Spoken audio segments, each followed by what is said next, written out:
morning and welcome to Friday, June 27th for today's free video. First chart we're looking at today is the DIA, the Dow Jones, and you'll notice this white horizontal line. This represents an area where I believe if we drop down on a closing basis through this low right in here, we should move lower. We should not only test this 50 exponential moving average, but we should drop and try to retest the gray action zone in here. And you'll also notice that the Dow was not able to make a new high, where the E-minis did make a new high. And I'll show you that chart in a minute. We pretty much failed at the all-time high right in here. So the way I see it is we're pretty much in a holding pattern right in here. We're pretty much in a little range, right? We're in a tight little range right up in here.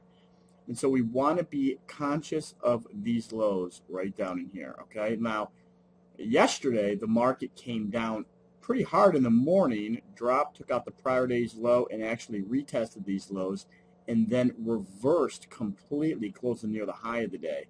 So that's, pretty much a bullish sign. So it'll be interesting to see if today we can come up and retest the Dow Jones all-time new highs. So let's look at the Dow here and compare that with the E-mini S&P 500. Well, the E-mini S&P 500 looks different than the Dow chart, right? We made a new high, whereas the Dow was not able to make a new high, right? We made a new high in the E-minis, okay?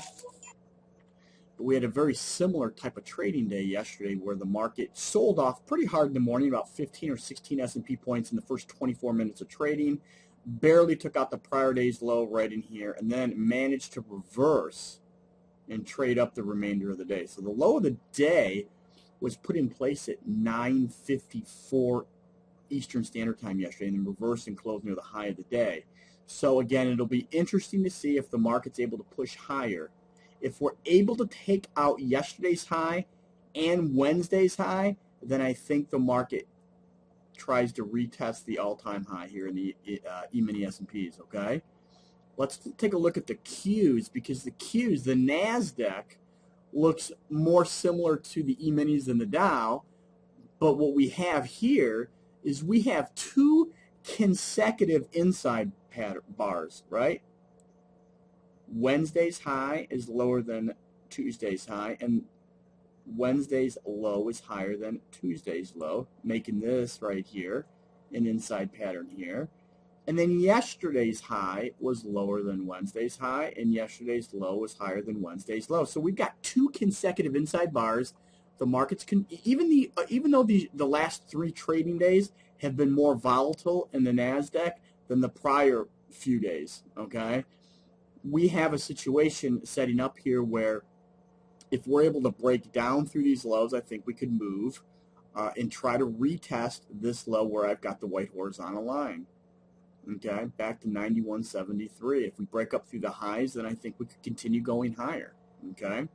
So interesting, okay? And of course, the Russell is nowhere near those all-time highs, right? That's been the laggard of the four indices, okay? Nowhere near the highs. All right, so let's look at a stock that I think is setting up. It's ALXN, Alexion Pharmaceuticals. You see me talk about this pattern quite often. And we've pulled down from this high. The trend is up. We are down into that gray action zone, okay? And we've got an inside pattern here, okay? And what I think is a little bit more, this is a good pattern. Okay, now I think this is more powerful than what you see right in here because of the retest of this low. Now, right in here is very similar. This is a very similar pattern. It is the same pattern than what I'm talking about right now. What I'm trying to get at here is since Wednesday, right? This bar right here I'm clicking on here, this low actually tested these lows and took out that low, was able to close in the mid-range, making it pretty neutral, okay? So we retested these lows, we closed neutral, and then yesterday we had an inside pattern, another neutral bar, right? Any inside pattern is pretty much neutral, right? Bulls or bears did not win because we were not able to take out the highs and the lows of the prior day, right? So what I'm saying is I think this could be a powerful pattern, a powerful trade if it triggers to the upside. because of the retest on Wednesday. Wednesday's low tested these lows, broke them, managed to close up higher, and then an inside pattern. So the potential entry for today would be the 20 cents above 160.38. I'd go to 160.62 because Wednesday's high is 161.58. Oh wait, that's 161.58. No, I'm wrong.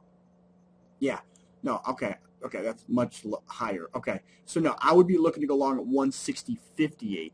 160.58, 20 cents above yesterday's high. Okay, and if that high is broken first, then I would want to place my initial catastrophic stop below the low, 20 cents below 157.09 to 156.89. 156.89 is where that stop would go. Now, of course, if the market opens up, takes out the low of that inside pattern and or even the low of Wednesday, and then is able to manage to reverse and takes out that high and executes us at 160.58, I still think it would be a powerful trade to the upside, but of course that initial stop would be below the intraday low. Okay, so hope that all helps. Have a great day. Let's make some money and have a profitable day. Now, a great weekend. I'll talk to you on Monday. Bye.